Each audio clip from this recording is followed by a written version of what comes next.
Hey sophomores, here are some notes for Julius Caesar. So as you watch this video, I need you to take notes. I'm not going to tell you exactly what to write down and what not to write down, but you should have a decent half a page of notes after you're done watching this. Some things that you need to know about Julius Caesar if you have not written them down already is what is a tragic hero?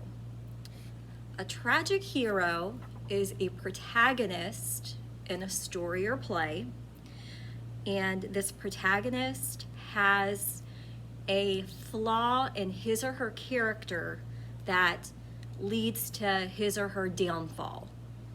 Okay, this can be anything from greed to pride to some other personality trait that is going to lead to his or her doom, okay? It's something inside of them internally that is going to corrupt their success. The tragic hero in Julius Caesar, surprisingly, is not Julius Caesar, even though he is the one that dies in the play in Act 3. He is the one that faces the tragedy. The tragic hero in Julius Caesar is actually Brutus. Reason being, Brutus has to decide if he is going to join the conspirators, the assassins, the other killers, and conspire to kill Caesar, or if he is going to not join them. So he has what I like to call a seesaw effect. He has an angel on one shoulder and a devil on the other shoulder. Should I kill Caesar for the good of Rome? Or should I not kill Caesar because he is my best friend? That reasoning is off. That reasoning itself is proof that he is a tragic hero trying to justify murdering a soon-to-be emperor. But that is what makes Shakespeare so popular, is the drama. And something else that makes him so popular, of course, is some of the relatable themes in Shakespearean plays. The fact that there are best friends in this world that stab each other in the back or do things behind each other's backs is what makes Shakespeare popular.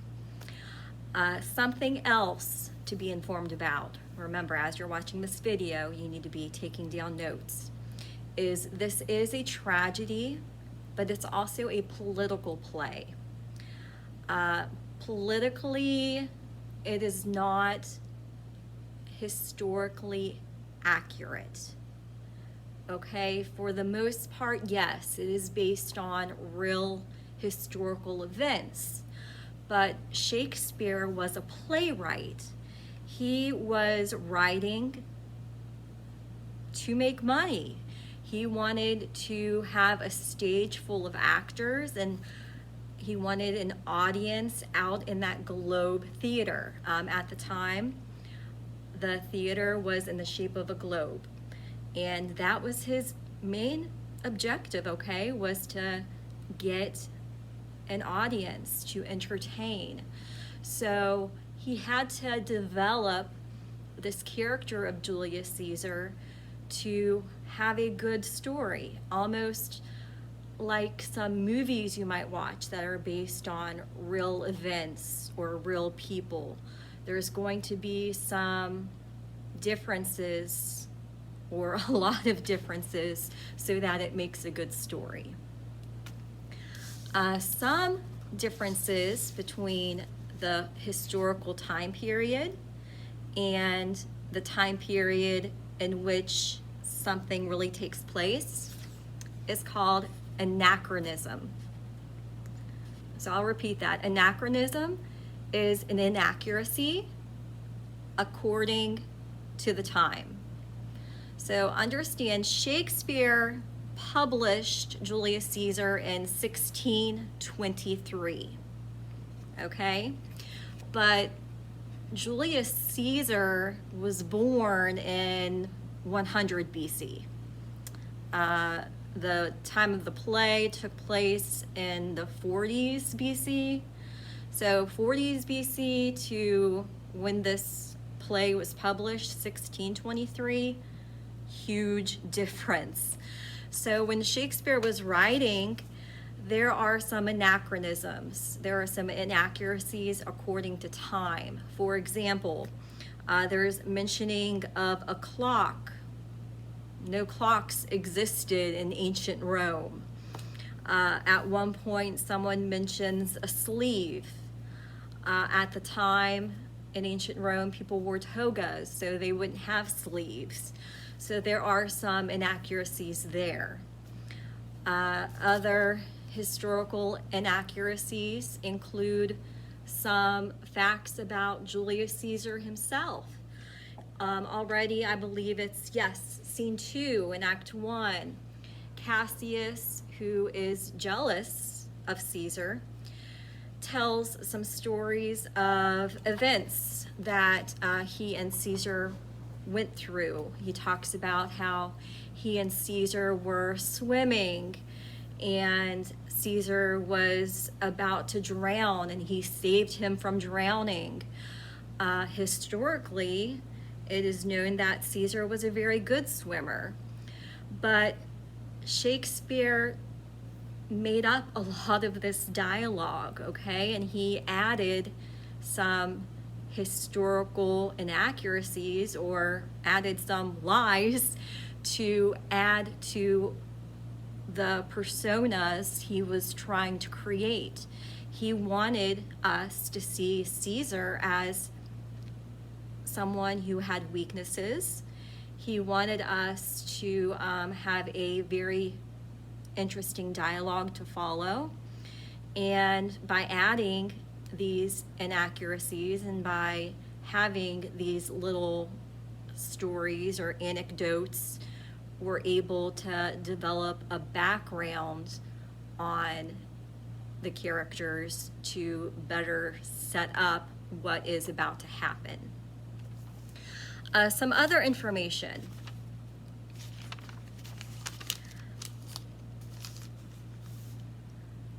For the government, okay? Understand they had a Republican government. That's not to be confused with our government, Democrat, Republican today.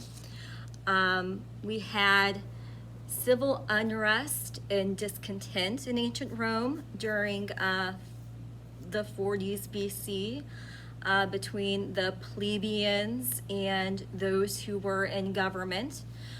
We already know from your background notes that there was the first triumvirate. The first triumvirate was made up of Crassus, Caesar, and Pompey. This first triumvirate was a private agreement to support each other. Crassus, however, went to battle. He died in 53 BC. Pompey married Julia, who was Caesar's daughter. So they were allies, and this familial bond kept them allies. But when Julia died in childbirth, that was somewhat like the last connection between Caesar and Pompey. And Pompey then regarded Caesar as a threat because Caesar left Rome and he was regarded as an invader whenever he came back in. So Pompey was elected dictator in 49 BC, and he was asked to fight Caesar, who was now considered his enemy. So they were once in this unit, this triumvirate. They were once allies, then they became enemies. What then happened was Pompey was in Egypt, and that's where he was murdered in 48 BC. During this time, Julius Caesar had some other things going on. He, for example, had an affair with Cleopatra, and he had a son with her. And after Pompey was murdered, this is when Caesar was able to become ruler, and that's when the play begins. Caesar has this homecoming.